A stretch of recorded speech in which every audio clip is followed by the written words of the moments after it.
Well, good afternoon.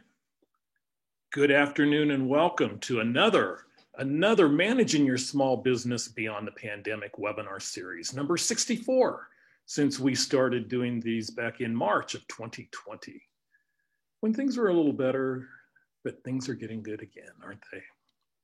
So good afternoon. My name is Kelly Beard, and I'm the director of the CSU Bakersfield Small Business Development Center. And at the SBDC, we do a wide range of activities. We're part of the America's SBDC program, which is in all 50 states and a number of US territories as well. In California, we have 5 such regions. Our region that we're part of is the Central California region. From the Pacific Ocean to the state of Nevada, all the way down to Kern County in the south, Mono County in the north, 14 counties. We cover, out of our Bakersfield location, we cover Kern, Inyo, and Mono counties. So welcome everybody. It's great to be with you. It's great to be back. And a big thanks to Mr. Keith Bryce for filling in for me last week as our guest host. I did a great job as always. And it's always great to get Keith's ideas and his feelings on where we're going as far as funding that might be the only game in town before much longer as the pandemic programs continue to wind up and as we continue to work toward full reopening on June 15th. So last week, I enjoyed a little time off, really the first full week since the pandemic. So I am refreshed, I am raring to go, and I am ready. And I'm going to start by thanking our sponsors. As always, it's great to have the County of Kern as a sponsor. Been a great resource since 2013, being an economic development partner with the county, Mid-State Development Corporation, and also the California State University Bakersfield BPA, which is the School of Business and Public Administration. Our special guest today, who I'll be introducing soon, Derek Hu, is an alumni of both the undergraduate and graduate programs of CSUB through the School of Business and Public Administration. So it's great to have alumni as guest speakers, and we've got a great topic today for you. We're also powered by SBA. So the US Small Business Administration funds the program in all 50 states and has been a partner in the program since the SBDC program was initiated way back in 1980. And also, last but certainly not least, the California Governor's Office of Business and Economic Developments. So here we are. We're up to today, which is June 2nd, 2021. And we are really working close to get to full reopening. Really kind of a new opening, a new aspect as we kind of move through things, and full reopening promised on June 15th. Until then, we will reside in the orange category, the orange tier here in Kern. But with full reopening coming, also you've seen a transition in the webinar, and what Webinar Wednesday is transitioned. So at first we were managing your small business during the pandemic. That was when we thought it was going to be this pesky little 8-week issue and problem. And it really kind of then turned into something longer term where we actually went throughout the pandemic, managing your small business throughout the pandemic. And we feel we've graduated to where now we are managing your small business beyond the pandemic. And that is going to bring a lot of challenges. We see that PPP, our Paycheck Protection Program, which has been a vital link in getting a lifeline for many small businesses through the pandemic, is now closed. We're working now towards spending those funds and managing those funds in a way to get maximum benefit and maximum forgiveness. But next are going to be these, what I call the strategic battles. The strategic battles are coming. We've had the lifeline, we've had the funding, but now we're going to be dealing with a different economy, an economy that has actually worked toward different strategies that were developed during the pandemic, different delivery mechanisms, different options that were available to consumers. We have consumers that have been shuttered for basically almost 15 months now. And as things reopen, how many of those old tendencies during the pandemic are they going to retain? Are they going to continue to DoorDash 4 or 5 meals a week or whatever, use online shopping for groceries and more, what is going to happen? So really a lot of the strategic battles and how small businesses adapt are really going to be the next chapter for us. And we're going to be looking at a lot of different industries and a lot of different business scenarios over the next several weeks as we try to see which direction and try to understand the direction of where small businesses goes in a post-pandemic world. So with PPP being closed, also being closed now is the Restaurant Revitalization Fund. Really the $28, $29 billion program opened, and it really never got beyond the priority groups that we'll discuss as far as funding goes until the funds were exhausted. So we'll look at the groups that kind of got in. And as we've talked about with the Restaurant Revitalization Fund, we've talked about it a good part of this year. We talked about it being maybe a program that was best served for that community because individuals who received a PPP back in 2020, maybe a PPP in 2021 as well, a lot of those funds were actually reduced the grant amount. And so really, the real benefit came to those that did not have a PPP in most situations. Everybody's situation was different. We saw a lot of crazy different situations in that field, but what we saw was basically if you had a PPP 1 or 2, the RRF really wasn't going to work for you. And boy, we got an acronym day for you today. Boy, the RRF, the PPP. What about NOCWD? We'll be NOCWD before this day's over. And yes, I do know what the NOCWD acronym is, and soon hopefully you will too.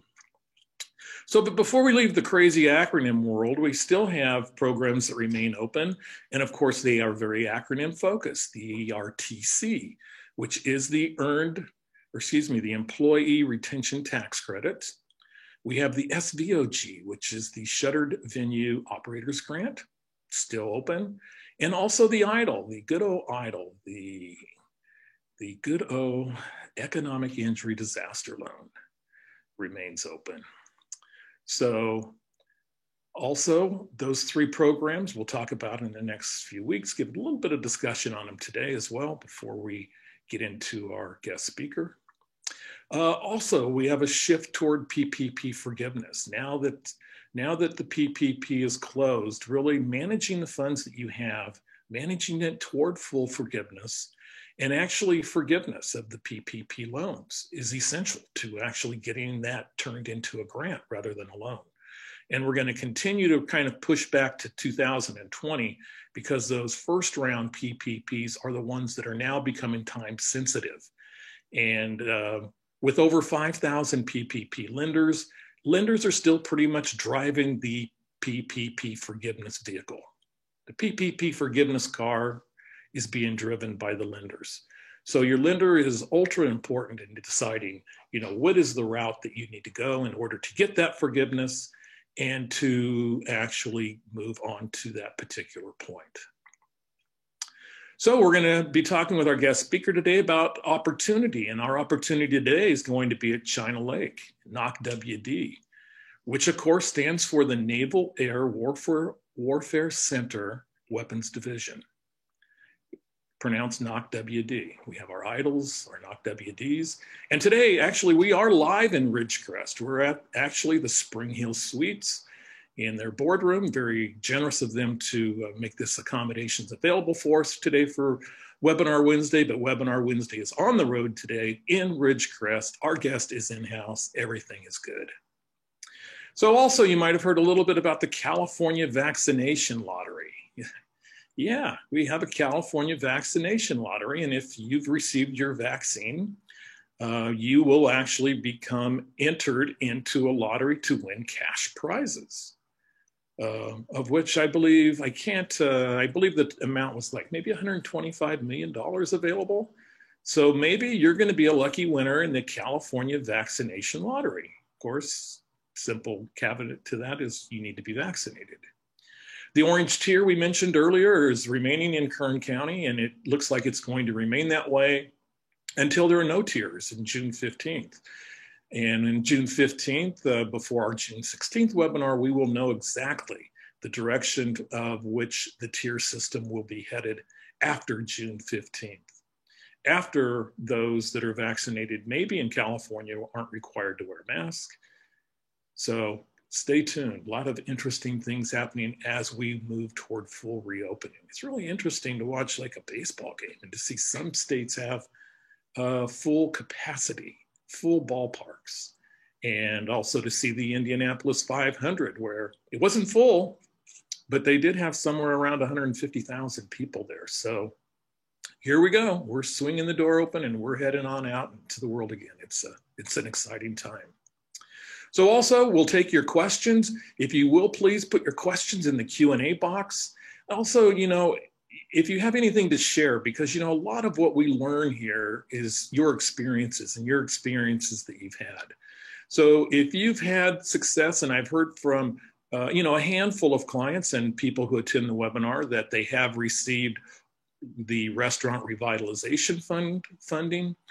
Some people were able to jump in to the PPP before it closed, and some of the other things. So if you have an experience, if you've experienced, you were able to get our RV, the Restaurant Revitalization Fund, throw it in the chat box, because I'd love to learn and love to hear about your experience and if you were successful. And hopefully we played a small part in helping you learn about some of those opportunities.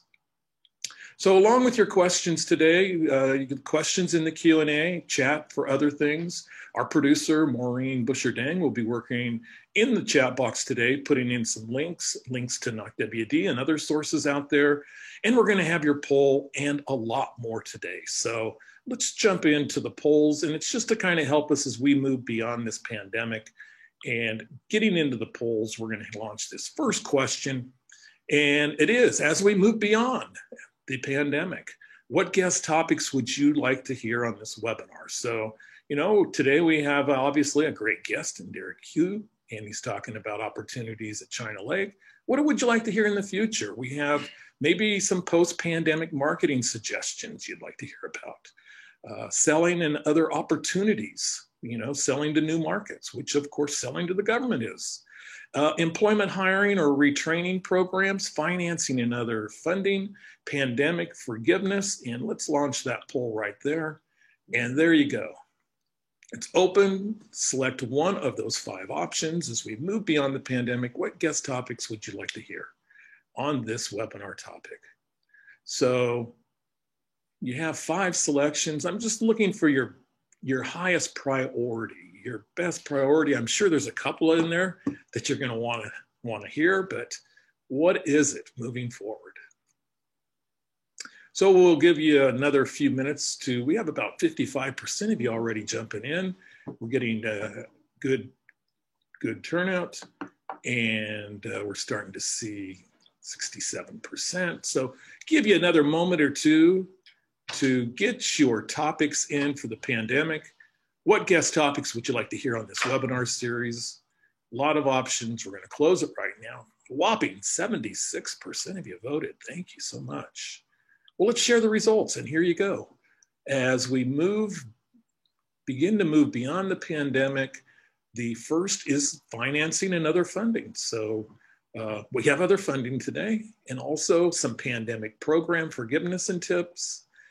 Employment hiring programs as employment and employee hiring is a big issue, selling and other opportunities, and then also at 14% post-pandemic marketing suggestions. So really a really narrow range between the top funding at 26% and the post-pandemic marketing suggestions at 14. So all of them in there.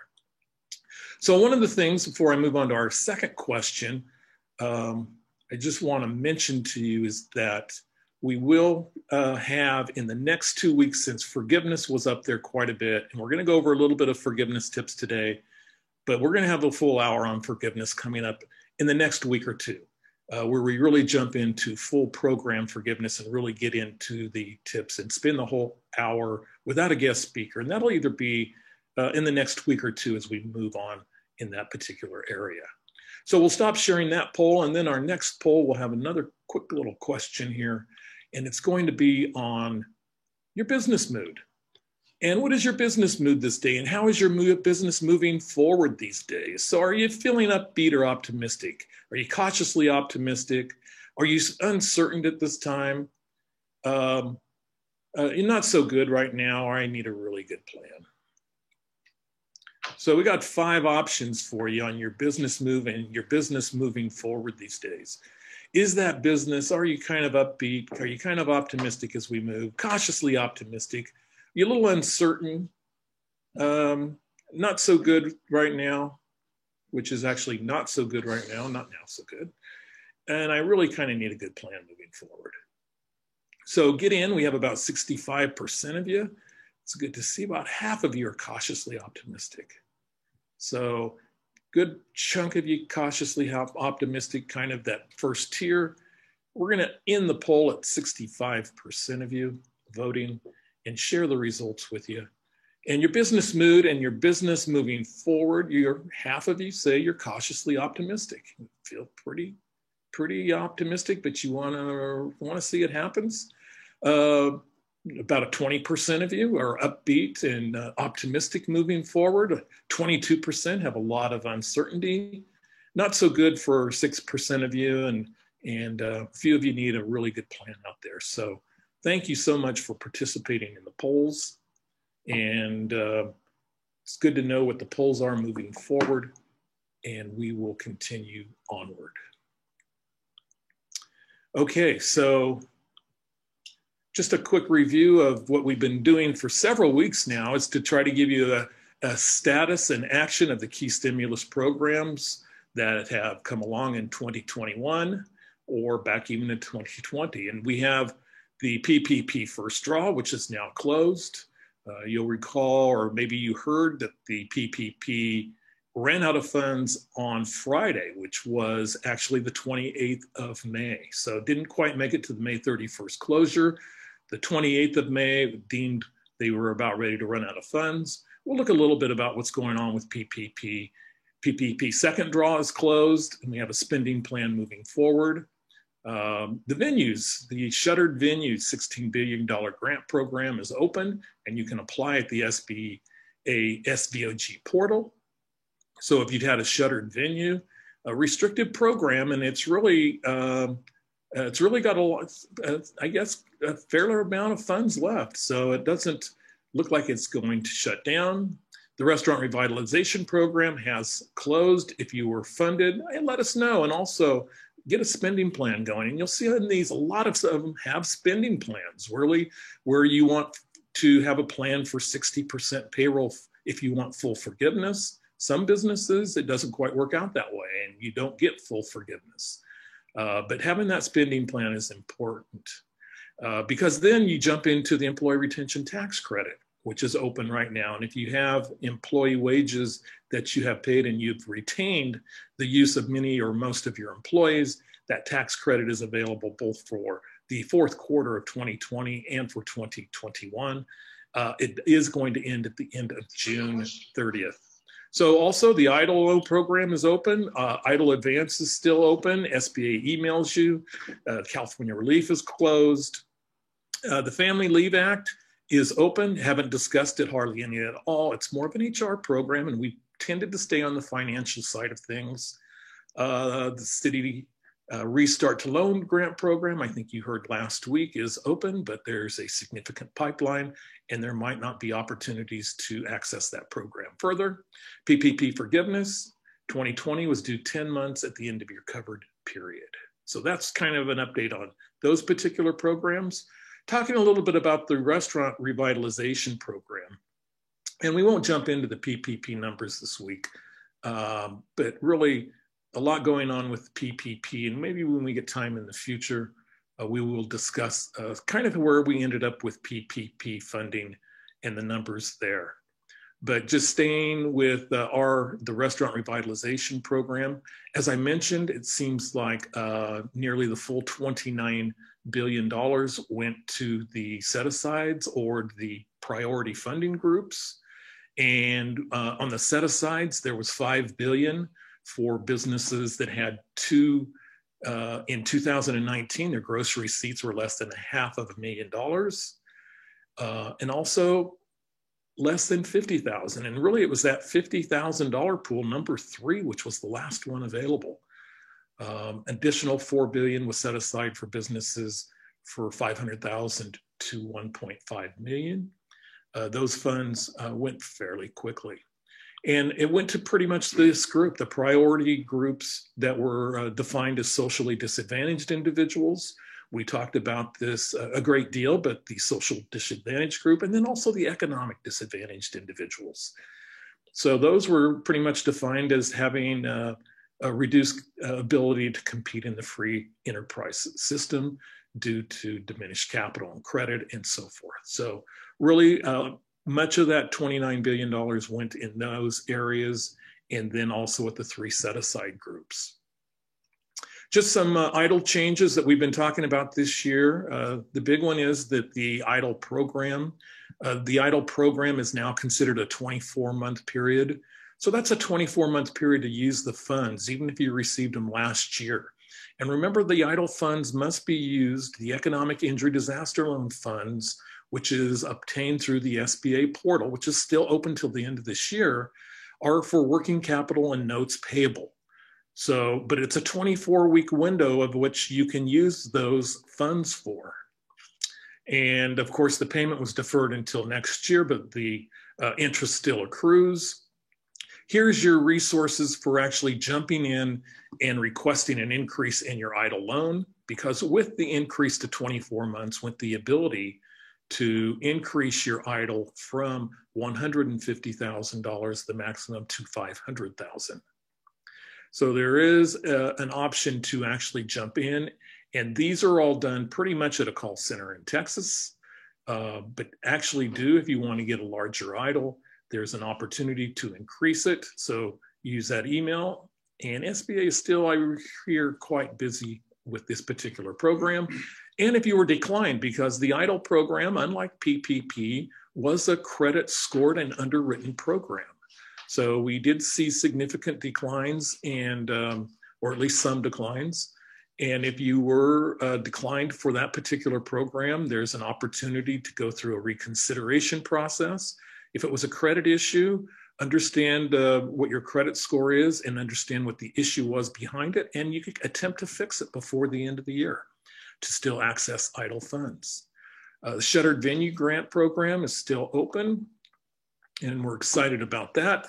It is still open and accepting applications. Ended up being a little more complicated and a little bit more restrictive than I think it had hoped, and that kind of kept some people away from applying. We're seeing shuttered venue, at least in our opinion. We're not seeing it so much in our kind of rural areas, in our 3-county area, in Kern, Inyo, and Mono.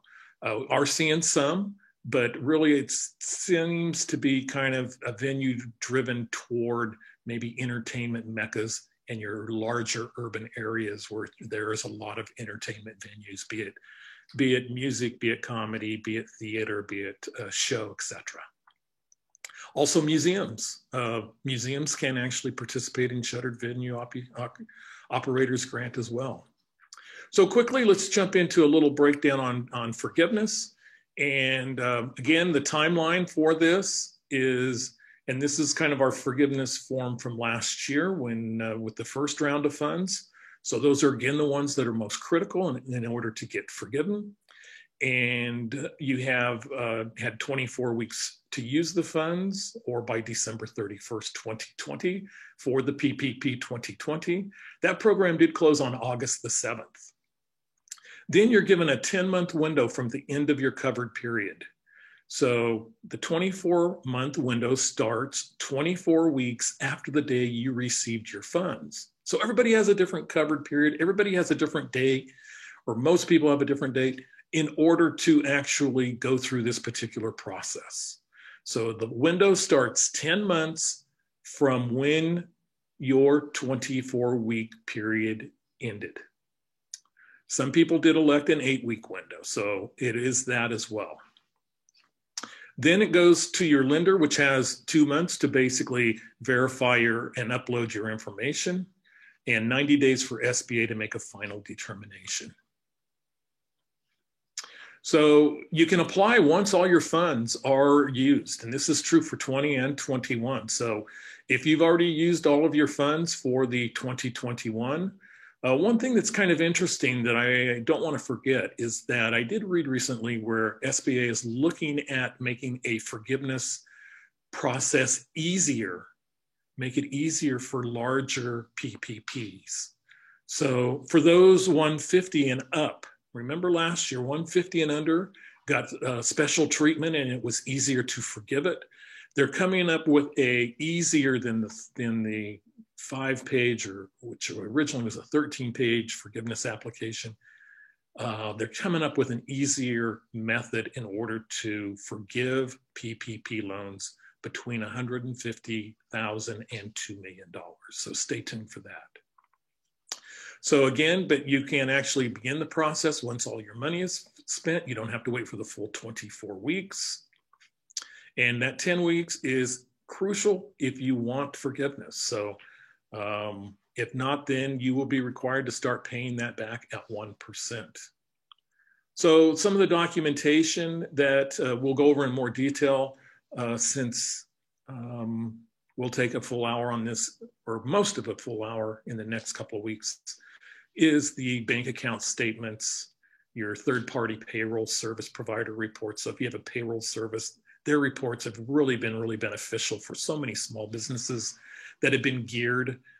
Some charge, some don't, etc. Tax forms, you're going to need some tax forms that are going to need to be shown. Typically, that's going to be your Form 941 for a federal tax form. Also, your state quarterly forms that actually have detailed wage reporting and unemployment insurance filing is important.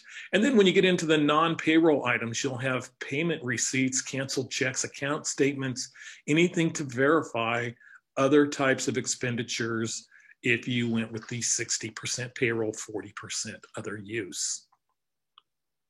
So lastly, on forgiveness, just a quick little loan forgiveness slide that's courtesy of Biz2Credit that shows 3 different versions of the PPP forgiveness application process and who it selects and who it actually, what criteria. So if you're self-employed, you see you'd go with the 3508EZ.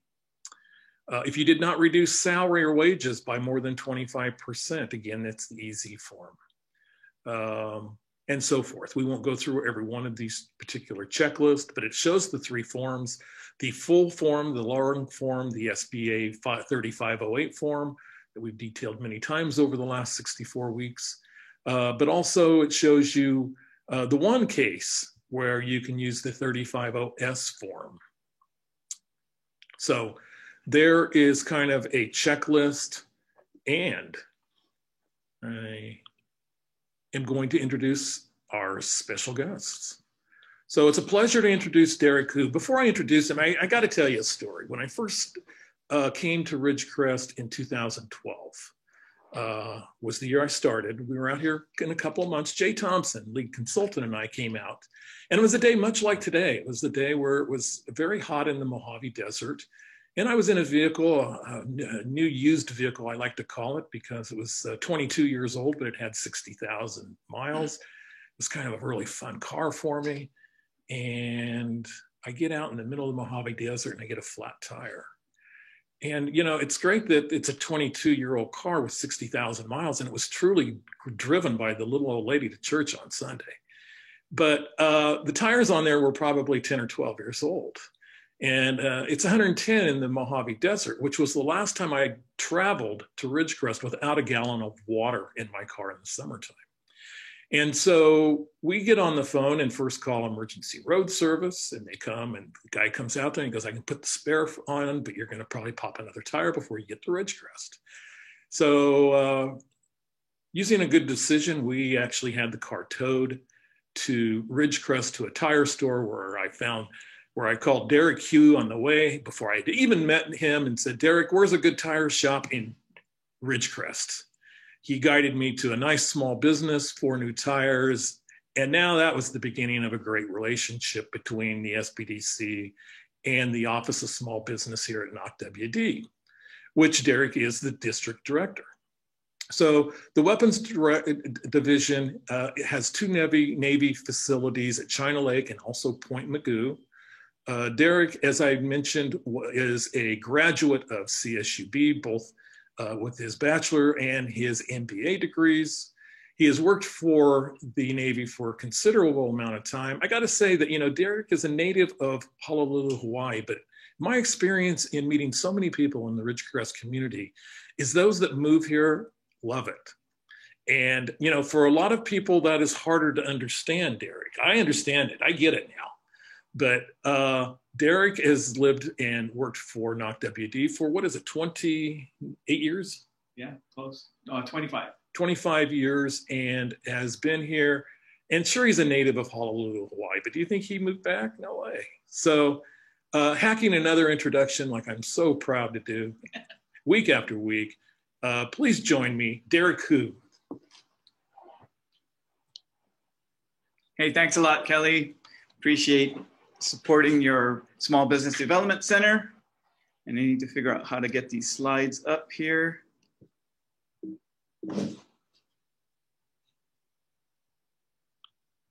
And thank you for having me. So I'm gonna quickly go through these slides, and I'm assuming you all can have copies of it. This has already been cleared through our public affairs. So there's links in there, more information. I'm not gonna be reading off the slides, so I'm just gonna kind of fly through this. So the Naval Air Warfare Center Weapons Division, Kelly had it down pretty well, good job, or NOC-WD, is part of the Naval Air Systems Command, or NAVAIR. And you can see through these bullets here what NAVAIR does. Basically, aircraft, weapons, and anything air-related in the Navy, that's what we do here at NAVAIR. So we are part of the Naval Air Systems Command. We're the weapons division portion of it. And just for information, if you do query your sam.gov and start looking at Navy spend, I noticed in the last 3 or 4 years, Navy, we associate Navy with boats and ships. But NAVAIR has been outspending NAVSEA for the last 3 or 4 years. So that's really interesting. Part of it to do with F-35 coming in, and part of it, we have a lot more aircraft than we do ships. So the spend has been higher. So if you do a query on it, you'll find that we've been, out of all the commands, we are the #1 spend in the Navy. So you can see in this chart here, we have a lot of civilians and support contractors supporting us. Over in the west side, so we're considered the West Coast hub. East Coast hub is our headquarters. And if you look at the spend, East Coast outspends the West Coast by 30-1. So, I mean, we're a lot of spend going on, but the bulk of the dollars are on the east side, East Coast of the command. So the vision, so this is actually the weapons division itself. We want to make sure that we're dominant, of course. Our mission here at the Naval Air Warfare Center Weapons Division is research, development, acquisition, test, and evaluation. So we're full spectrum RDT and E facility out here in the middle of nowhere, as many people say. And we also own a lot of space out in Point Mugu area as well. So what do we buy? We buy, I usually say we buy a lot of brains. We buy a lot of brain power here at NOC-WD. So the bulk of our spend is on engineering, research and development, more of the services, but we do have full ranges out here as well. So you will find us buying a lot of radar equipment. We do mimic a lot of our adversaries. So we buy a lot of obsolete types of equipment out here to mimic some of our adversaries. So you will see a lot of old equipment that we're buying, a lot of different types of equipment that not are cutting edge, but we're just trying to mimic our adversaries out here. A lot of electronics. We do have our own in-house facilities for research and development, and we have our prototyping facilities as well, but sometimes we don't have the capacity, so you will see a lot of builds that we send out for contract as well.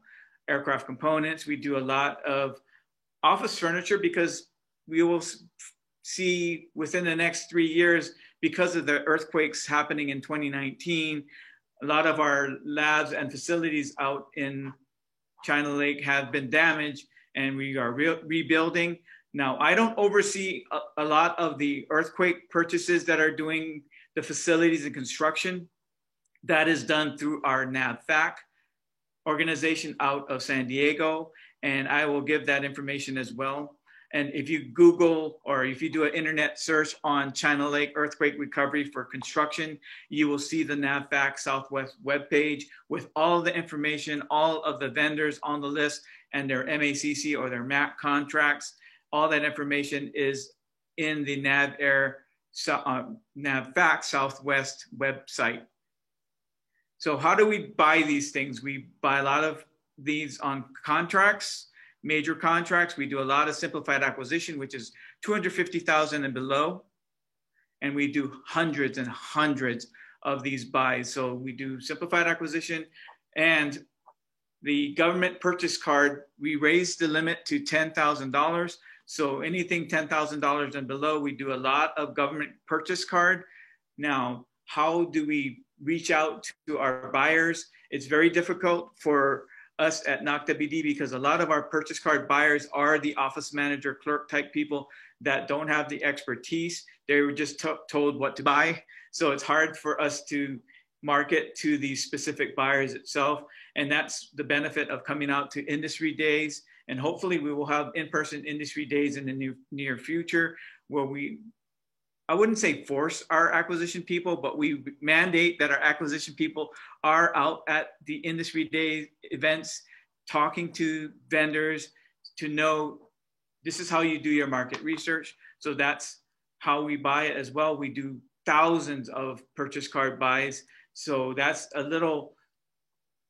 one of the challenges that we have is how do small businesses reach out to these purchase card buyers? And that's something that I need to work on. I've been asking my teammates over at the Naval Air Systems Command, or NAVAIR, how to break that code. And that's something that we need to work on, is how do we reach out to the $10,000 and below type of buyers out here at our specific sites. Now, Small Business 101, I'm not going to read it, but the bottom line for this chart is we have to ensure maximum practicable opportunities for small businesses at both the prime and subcontracting levels. So we do have all the socioeconomic programs. Not listed on here is part of the small disadvantaged business is the 8A program that's very popular here at NocWD, especially with all the earthquake work and the quick turnarounds.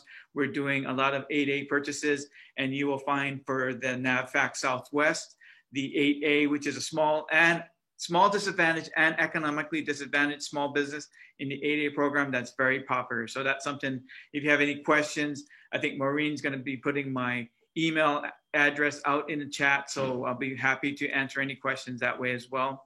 Or you can email me and I can answer questions that way, or I'll answer my phone as well.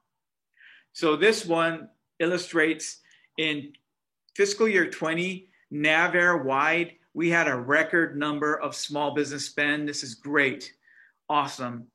If you look throughout our sites there, you can see Lakehurst did a fabulous job. That's my friend Don Chartier over at Lakehurst. She did $1.15 billion to small business. That is just amazing. One little site did over $1 billion of small business spend at the prime. And that doesn't even count the subcontracting levels. So you can see at NocWD on the left side of the screen, $378 million to small business at the prime level. That is a record number. And oh, by the way, that surpassed last year's record number and the year before that. So we've been really increasing our spend here at the weapons division. So there's a lot of opportunity for small business. And I mentioned, this does not count the dollars at the subcontracting level. So this will also tells you what we normally buy at the weapons division, We do a lot of weapons and weapon systems integration. And like I mentioned, we do have the sea range and land range out here. We do a lot of services and we do a lot of equipment buys that way too. Of course, on the East Coast, a lot more spend on that side because they buy a lot bigger things out there. So a lot of opportunity. And if you have any questions for the opportunities on the East Coast, I'm more than happy to answer those questions as well. We have actually started a Zoom vendor meeting where all the sites will meet with the small businesses that are interested in working with NavAir, and we will meet as a team. So that's a great way for us to meet our small businesses. But the thing that I will have to mention to you, NavAir is very difficult for small businesses just because you really have to know what we're buying.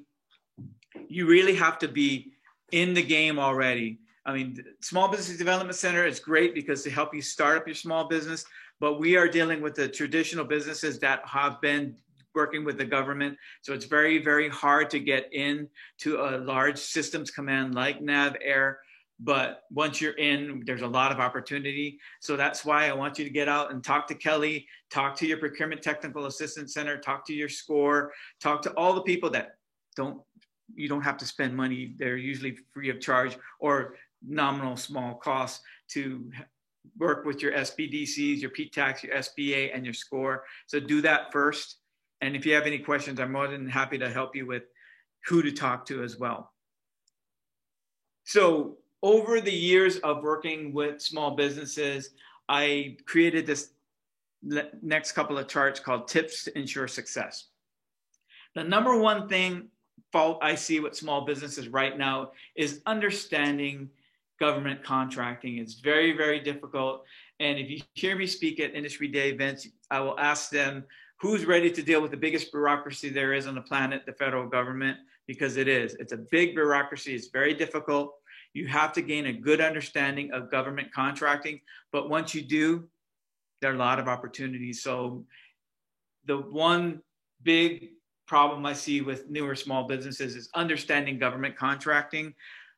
So if you want to deal with the federal government, you should either get really smart or find somebody smart to help you navigate through the different regulations. And I noted here the federal acquisition regulations, the defense federal acquisition regulation supplement, different Navy guidance, state regulations. You have to know all these different laws. And the Procurement Technical Assistance Center can help you navigate through the various regulations and the layers of regulations. So that's something that they can help you with as well. Know your North American Industry Classification or systems or NAICS code. Know what that is and how to code your small business and what the government can buy.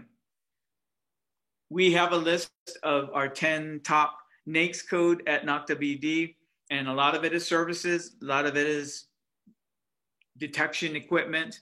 So know your NAICS code and what the government can buy and what you sell. Set up your SAM profile appropriately because it affects your dynamic small business search tool, your DSBS profile, and that's something that my office utilizes a lot to find small business. It's my Google for small businesses, and it's through the SBA. There's a search tool that we utilize. So, and it connects to your SAM profile. And if you have any problems with that, that's something that you can talk to Kelly and his crew over at the Small Business Development Center to help you set up your profile, because that's something that helps me as well. Contact your PTAC and SCORE SBA for free to low cost assistance. Contact your Small Business Development Center to get your business going. Know the organization you're marketing to. So I go to matchmaking events. I used to do 12 to 15 events before COVID hit. And a lot of the small business come to me and say, so what do you buy there at the weapons division? So that's something that you need to do your homework. I shouldn't be telling you what we buy. You should be telling me how you can help us and help our organization. So know the organization you're marketing to. Matter of fact, one of my friends, Raul, at Boeing, I used to do a lot of industry day or matchmaking events with him. And I would use him as an example. If you ask Raul Alvarado at Boeing, so what does Boeing buy? He will usually say, you're not doing your homework, sir or ma'am. See your way out because I'm not ready. You're not ready to deal with us. And I use him as a brutal truth of, you need to know who you're marketing to, even if it's a government or a large prime, know who you're marketing to. And for example, NAVAIR does not buy construction. A lot of people come to me asking me about construction. We do not buy construction. That's through NAVAIR Southwest. So do your homework, learn and understand how to use the opportunities website. And now sam.gov is all combined. So that's a good thing. You don't have to know all these different websites. You just go to sam.gov and you can find how, who's buying what and how to market. So that's something that you need to learn and understand. So take those classes on how to search that tool. Matter of fact, now that's all in sam.gov, I need to learn how to use that tool better because it's all in one now and I'm not quite sure how to utilize it like I used to do with FPDS. So that's something that you need to learn as a small business. Another one is, now it's not a problem with COVID now. It used to be a problem where I would get people coming knocking on my door in my office and oh, wow, there's a small business wants to come talk to me. Wow, I actually had an appointment with another small business. So it's kind of difficult. So make an appointment with small business advocates like me versus just coming to our office and coming through and knocking on our door, because we usually have a full day of meetings and acquisition teams and training and whatnot. So make sure that you make an appointment before talking to us and not just popping in our office. Somebody like Kelly can, because, he's got so much clout. So I'll usually cancel my appointments and talk to Kelly over these other businesses. Just kidding. No, but I will make time if he's around. So another thing is sources sought. This is how we can find out who is capable to do our requirements. Very important. Answer the questions. If you have any questions and you have a question on sources sought, there are people on the sources sought announcement that you can talk to. That's usually the contracting officer or contract specialist. And make sure you answer the questions. Just submitting a capability statement does not make you capable.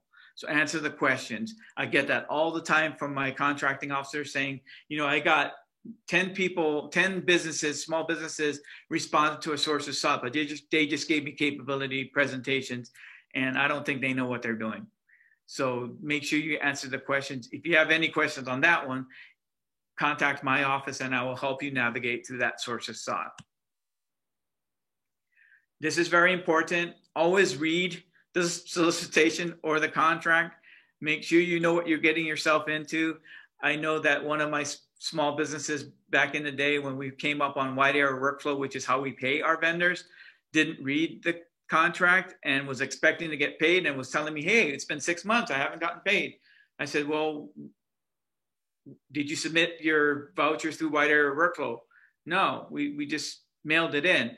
I said, then it hit a black hole somewhere because you needed to submit your voucher through wide area workflow. So you're not getting paid, and that's the reason why. Read your contract. So just little things like that. Make sure you ask questions during the solicitation phase. That's your time to ask questions. If something's not clear on that solicitation, you need to ask questions during that time, because once the data is done, you cannot ask any questions and you're done, and they will not answer even if you ask nicely. Now, section B of your proposal is usually your line items. If you're changing the government, section B, which I've seen before, provide an explanation of why you're changing it, because we, as in the acquisition teams, assume that you don't know what you're doing. And we're just going to be thrown aside because you don't know what you're doing because you changed our line items, and that's not good. Provide an explanation. The last bullet is very important. It takes time to prime a contract. Just because you're a small business doesn't guarantee you a contract. It's very, very difficult. You may have to have subcontracting experience to earn that past performance. And that's something we highly regard as past performance. So that's something that's always going to be there. We are very risk averse. We're not going to give contracts just because you're new or just because you are a social economic category of small business, you have to earn it. So the only way to earn it sometimes is to get subcontracting experience and get to know other businesses out there, and they will tell you, find a mentor too, and they will tell you that it's very difficult to get a prime contract. So you have to get some past performance, and the way to get it is through subcontracting. Like I mentioned before, do your homework. Here's some websites here. We have what we call the long range acquisition forecast. We should be coming out at the weapons division with a new one, FY22 to 24 long range acquisition forecast. It should be coming out hopefully in the fall. I already tasked our director for contracts to do that. I should say that lightly. I can't task him to do anything, but I asked him very nicely to come up with a long range acquisition forecast. And also within NavAir, you will find Deputy Program Manager, a telephone directory. Make sure you do your homework before you call them, because they don't have time, very busy people, but they will answer their phones. And here's links to other websites and different briefings, and do your sam.gov homework. Remember I told you about that, to understand how to navigate there to the website and what we are buying. And that way you can find out what NavAir has procured in the past. Now this one is very important too. So you finally get a contract, yay, great. And we had many small businesses tell me they finally won a contract with NavAir, and it's great. Now guess what? Perform, because my reputation is on the line. I don't force anybody to do anything about utilizing small business. I make our small businesses earn the business. So one of the things that I asked, that you finally won this contract. Matter of fact, I just talked to a small business about 2 months ago. She finally won her first contract here at NocWD. And I actually met her in person here, and I said, guess what? Now you have to perform. Please perform. I don't want to hear any horror stories. Please perform, because our reputation's on the line as small business advocates. And I want to make sure that our customers are happy out there. So please perform. If you have any problems, bad news is not like wine. It doesn't get better with time. It actually gets worse with time. So make sure you communicate. If you're having performance problems, just let us make sure the contracting officer knows, and document that you are talking to certain people if you're having problems. Know your contract. I mentioned read your contract, because we have to document your past performance in a system called the CPOR system listed here. So you are on record. So make sure you perform and make sure you do good work. And if you're having problems, document it. So who can help you with these problems? Your contracting officer is a #1 spot person to talk to, and it could be your administrative contracting officer. Also bring me in to copy me, to let me know that you are having some issues, because we can help as well. Your small business professionals will advocate for you if we know that there's an issue and you have been communicating with us. And of course, you can see there's also other people that can help as well. So upcoming events, we will be having industry day events. It's to be determined, but the one that's coming up right in the next near future, and it's actually going to be an in-person event, is Sea Air Space. You will find the big brass from the Navy there. This is from the Navy Leagues. They sponsored this event, and it's in the DC area, and the website is there, and it's 1 to 4 August. And matter of fact, many of our NavAir small business professionals will be there on the East Coast, and that's something to note. Now, the West Coast is still a virtual industry day event, because we still are unsure right now, and it's 1 to 2 September, and we will have representation from NavAir. The website is there as well. We have what we call a exhibit booth, a virtual exhibit booth, where we have all of our small business professionals as well. So I think we'll have all these contacts and information. I think Kelly wants to jump in here for a second. Well, I love jumping in. So, but join me. I want you to explain a little bit. I know industry days. I've attended it several years. We had a major role in it one year. Yep. And I got to go with you to the Navy Gold Coast Small Business Conference, which was remarkable. Yeah. And I recommend anybody wanting to get into a lot of procurement with the federal government and working with the Navy to go to that event. But Industry Day is a day where essentially the economic impact of China Lake for this community is $2 billion a year. And you guys roll out $1 billion on what you want to spend in the next year to 2 years. Right. And that's Industry Day. And it's, and when you get here, there's like 300, 400, 500 people here, and they're from all over the country. Yep. And it's really a great opportunity to see what the Navy wants to buy, if it works for you, if it helps. But that's that's my knowledge of Industry Day. Is there anything you can add to? It's usually the first week of November. Yes, it normally was the first week of November, but with COVID, and the commander is basically saying that he wants nothing public right as of yet. So I haven't heard the go ahead yet, but we project in the fall timeframe. We have an Industry Day event. We used to have it.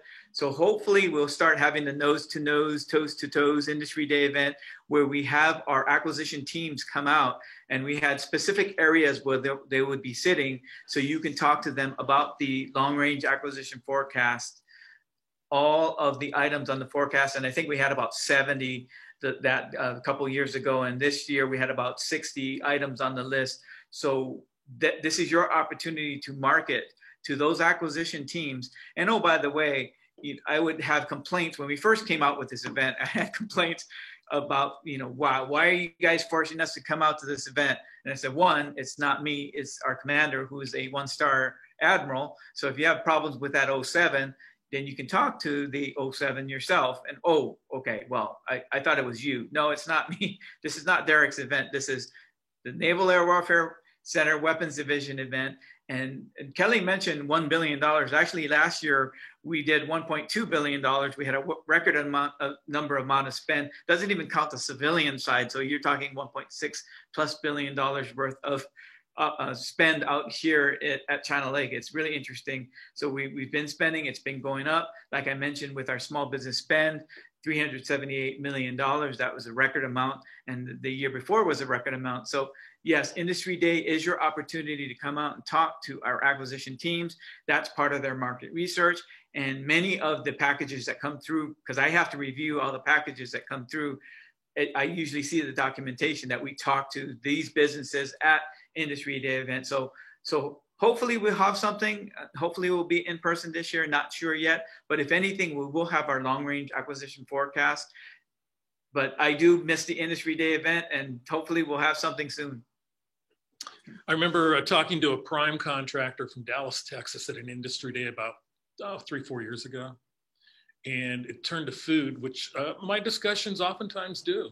And she told me that she travels the US extensively, and her favorite French restaurant is in Ridgecrest.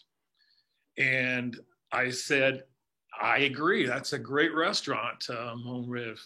And I'd love to go there tonight. And she goes, well, you should have made reservations 4 weeks ago. And okay, so that was that. Yep. But it's fascinating, a fascinating event. There's so much opportunity. And you also mentioned another great opportunity is the SBA 8A program. And we're going to do a program on that. We'll bring in and we'll talk about that, because there is an incredible amount of opportunity to do business with the government and actually be more or less a single source to them rather than go through a competitive process. And it's a great opportunity, and Derek has set aside money, I believe, for that, as many federal agencies and programs do. So the SBA 8A program is something. And lastly, I'm just going to throw a plug before we go to questions. Lastly, I'm going to throw a plug to the SBDC's Erica Baltazar, who has been out at the last few events out here, both with the earthquake and Industry Days. She works with a lot of procurement clients. She's fantastic in the procurement side of things.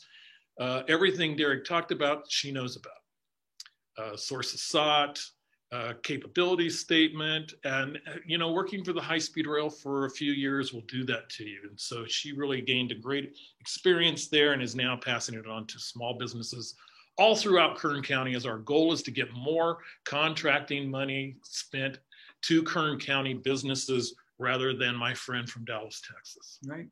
So Derek, fantastic job as always. Not a lot of questions today, so I think that's a good thing. And it deals with our one question to start with is on the earned income tax credit was available to December 31st. Initially I know it was to June 30th. I might be dealing with old information. Let me research that and get back to you. I know that it was open until December 31st, 2020. The earned income, the employee retention tax credit was open until originally December 30th. It was extended till June 30th. I don't believe it was extended past June 30th, the first 2 quarters of this year, which means that is one of the reasons why we've been talking a lot about managing this. But I will look into it to see if it's been extended more broadly from June 30th to December 31st, 2021. Can I meet with Derek after June 15th? Actually, Mohan, you can meet with me right now. I don't mind. So yes, go ahead and, give me you have my email. I haven't seen you in a long time. So yeah, I'd like to hear what you've been doing. So come and see me. Okay, well, next question. Is this your first live webinar Wednesday in Ridgecrest? No, it's not. We've done webinar Wednesdays live from Ridgecrest before. And it's great to be back. It's great to get on the road. It's great to see Derek. I haven't seen Derek in a year. I saw him in February, right before the pandemic. Before that stupid COVID hit. So. Yeah, so anyway, I think that's going to wrap it up today. Got your questions. We'll be back next week for another webinar Wednesday, number 65. Until then, have a great week. For Derek Hu, I'm Kelly Bearden. Have a great week. Bye-bye, everybody.